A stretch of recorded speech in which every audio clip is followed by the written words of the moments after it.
Bonjour. Hello! Stéphane et Magali, initiateurs de vos aventures en famille, provocateurs de relations familiales épanouies et sereines. Qu'est-ce qui se passe là? Stéphane et Magali. Eh ben j'en ai marre, moi je suis pas d'accord. Pourquoi? Magali et Stéphane, initiateurs de vos aventures en famille, provocateurs de relations familiales épanouies et sereines. C'est vrai que ça change tout. Hein. Mais c'est toujours toi. Pourquoi toujours Stéphane et Magali et pourquoi pas des fois Magali et Stéphane? Bon, ben, on fera Magali et Stéphane. Je vois pas ce que ça change. Hein. Ben je suis pas d'accord, alors je le dis.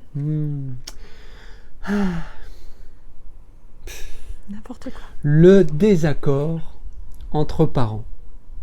Voilà le sujet du jour dans la vidéo.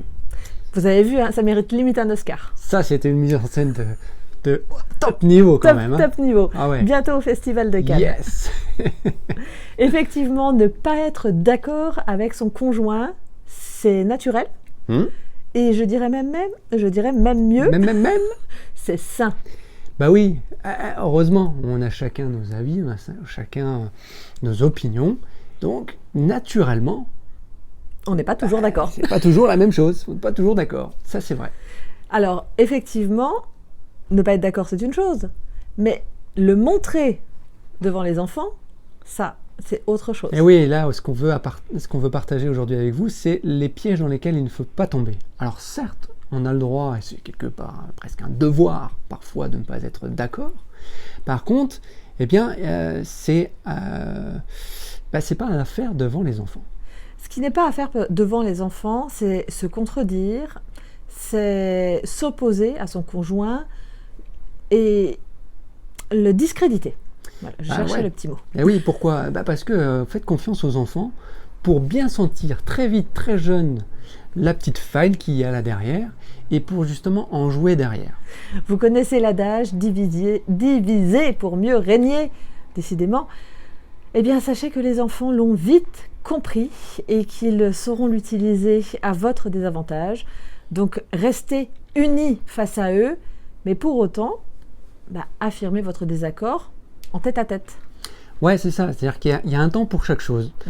Au moment où votre conjoint, votre partenaire exprime quelque chose sur lequel vous n'êtes pas d'accord et que c'est face aux enfants, serrez le poing dans la poche.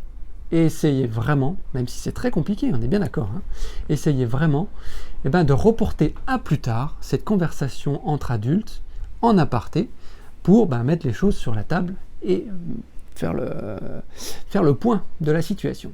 Effectivement, mettez-vous en retrait, restez à l'écart de la discussion et puis vous y reviendrez plus tard en tête à tête comme on le disait.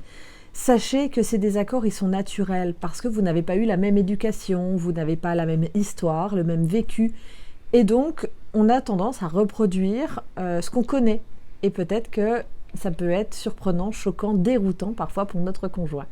Mais il y a une astuce pour nous aider justement à aller souvent, toujours dans le même sens. D'accord. Quelle est l'astuce? Alors ça, c'est quand il ne sait plus ce qu'il a à dire. Et donc, on va vous inviter à travailler sur vos valeurs. Les valeurs, les principes d'éducation que vous souhaitez transmettre à vos enfants. Les vôtres, en commun. Ouais, c'est ça. C'est-à-dire que, comme l'a dit Magali, on a un canevas en nous, quelque part dessiné par notre éducation, par notre jeunesse, par notre vécu, nos expériences. Donc ce qu'on vous invite à faire là, c'est chacun dans votre coin de dresser la liste des principes, des valeurs d'éducation vis-à-vis des enfants qui sont primordiales pour vous. J'étais en train de me demander si c'était français. Oui. Qui sont vraiment importantes pour vous, chacun dans votre coin. Et d'avoir ensuite du coup l'occasion de les mettre en commun pour communiquer, partager, échanger là-dessus entre vous. En mettant ainsi à plat vos principes d'éducation, vous allez vous donner une ligne directrice, une ligne de conduite.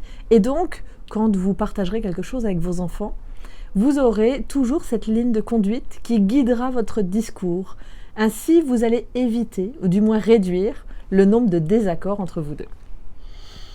Je pense qu'on a fait le tour, sauf si tu n'es pas d'accord avec moi, quoi. Mais je suis jamais d'accord avec toi, mais je ne le dirai pas devant les enfants. Alors, je t'en prie. Là, tu le dis devant tout le monde, hein? C'est pas mieux.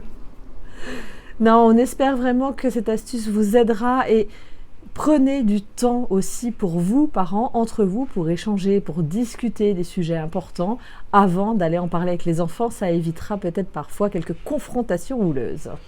Sur ce, nous, on vous invite à vous abonner à notre chaîne YouTube pour retrouver toutes nos vidéos, à nous retrouver et retrouver nos astuces, conseils, coaching sur le blog aventurenotreVie.com. Et puis à très vite. À très bientôt. Bye. Ciao.